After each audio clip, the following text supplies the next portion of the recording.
Akalar mana dushanba kuni aniq pul bo'ladi. Xudo Dushanba emas. Keyingi Yangi hafta bo'ladi. Jasurbek, 100% bo'ladi. Men tushunmayapman aka. Siz qo'pollik qilyapsiz. Yo'q, hozir Men qarang qo'pollik menga. qilsam yomon bo'ladi aka. Men haqdorman bu yerda. Qo'pollik qilgan yo'q, to'g'ri aytyapsiz. Yo'q, men Yo'q, haqdor bo'lsangiz nima bo'ladi? Baqiryapsiz shu. Men ishlatib yuboribman sizni. Ishlatib yuborsiz degan yo'q, men pulimni bering deyapman. O'zim haqim O'zingizni so'rayapman. olsam beramanmi? Men aytdim. Jasurbek, dushanba kuni uka, qarang, mana tushungan bo'lasiz, to'g'ri? Dushanba kuni hech qayerda pul bo'lmaydi. Xo'p. Dushanba pul bermaydi. Ha, bo'pti, ana seshanba. Yangi hafta yo'q. Abduqodir ham dushanba berganmi pul? Yo'q, to'g'ri, yangi hafta bo'ladi, xudo xohlasa.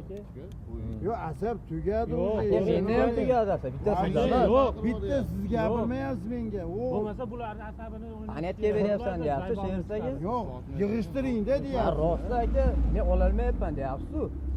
Men aytyapman, uy berdi hozir, shu uyni o'zimni nomimga o'tkazyapman. Necha kun bo'ldi she'rsaga men telegramda yozganimga 4-avgust kuni Bilmayman yozganman. qachon Aka. yozgansiz. Men yo'q, agar menga gapirma desa keyin bular zaybog'ini chiqaradi-da keyin. Kelavermaydi. Bular uy berdida hozir sotib beringlar deb turib. Hozir ertaga sotsak uni, boshqa hammani puli yopilib ketadi. Hozir to'g'ri bular bilan to'plansa ozgina pul beradi.